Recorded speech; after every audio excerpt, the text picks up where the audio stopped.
Hi everyone, and welcome back to another video. Today we are going to be taking a look at Chainlink.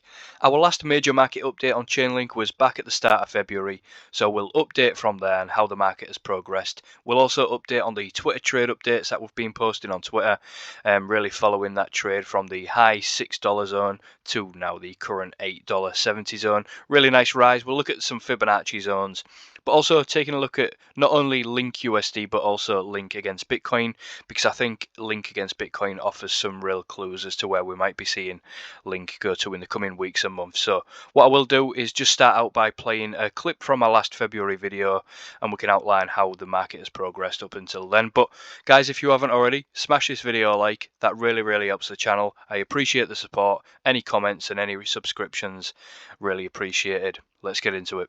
We have now taken that liquidity to the downside and then set higher amounts of liquidity where we further drove down to the downside and took that liquidity.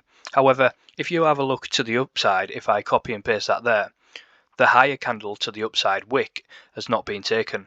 And if I even put another one on the second highest wick there, that one hasn't been taken, and this one hasn't been taken either. So we've got 3 wicks to the upside, which in my opinion need to come in and be filled.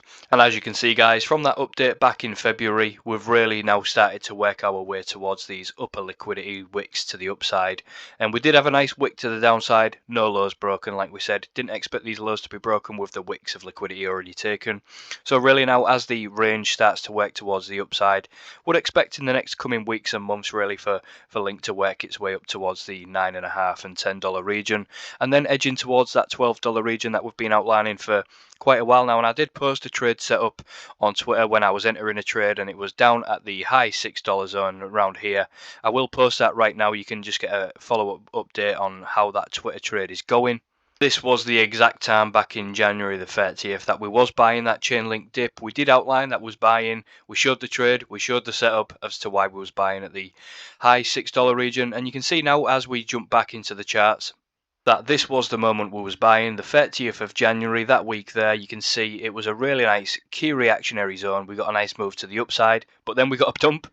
But because we are trading spot here, it doesn't matter too much. Just the psychology of that dump, we had to remain calm. And we are now reaping the rewards of the market moving to the upside. So would not be looking to enter a trade here for Chainlink. The time to enter a trade, I think, was down here, and more optimally, of course, on that wick. But I think now as we do head to the upside, take these wicks of liquidity. These are not the moments you want to be entering along. The time to enter along was down in this accumulation range. So what I want to do now is just jump into, like I said, Chainlink against Bitcoin. I think Chainlink against Bitcoin right now is offering some real clues as to where Chainlink might be going in the short term. And here we are looking at the Chainlink against Bitcoin chart, and you can see Chainlink has now come back into a nice, really structural support zone that we've been looking for these big bullish candles to get filled. We said in that video back in February when we was analysing the Chainlink against Bitcoin chart that we wanted to see the price come in and fill these big bullish candles. So what I will do is just play that clip back from February. You can get an idea of what I was saying on the Chainlink Bitcoin chart, and we'll jump straight back into the current time frame. If you was looking for a nice re-entry for a long-term hold, what you're going to be looking for is these big bullish candles here to come down and get filled, where we had a nice reaction up, down. As you can see from that video back in February, we did get that drop. We came down and filled this big bullish candle. That downside wick there pretty much nailed the bottom of that big bullish candle there, which is why we always look for them big bullish candles to come in and get filled back into key structural support for the past few years now. So if we do turn our attention to the upside, you can see these wicks of liquidity now using the same technique as what we did on the USD chart. I would expect these wicks of liquidity that haven't been taken to come in and get taken, and obviously a higher time frame, bit of manipulation to the upside would be expected really to come back into this key structural resistance zone now. So I think this could just be a higher time frame, big range for here for Chainlink. We want to be able to benefit from these moves and then benefit from the profit taking, buying the lows, selling the highs, doing the opposite of the herd. So if we jump back into the USD chart now, we can get a nice overview on the monthly time frame, and we'll finish up there. So just finishing up on the monthly time frame here for Chainlink, you can see we built a nice solid range here for Chainlink, deviated below with the monthly candle closures, back into the range. Now, as we outlined earlier, looking for these wicks of liquidity and looking for that deviation above the range, really to enter that zone that we've been looking for on the higher time frame of the monthly higher time frame resistance, which might blow through, we might not.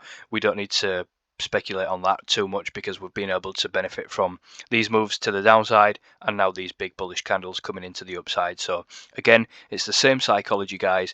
Being able to buy the lows, sell the highs, benefit from them deviations above the ranges and benefit from them deviations below the ranges. The head will return as we get back into these zones. It coincides with a nice inefficiency in the market as well.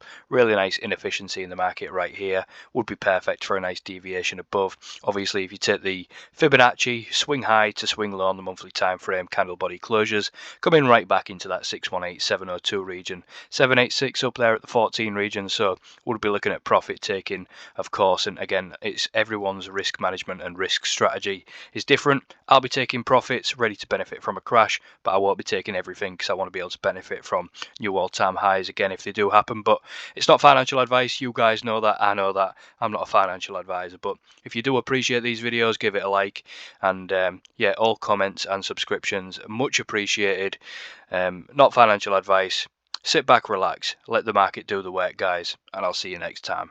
Cheers.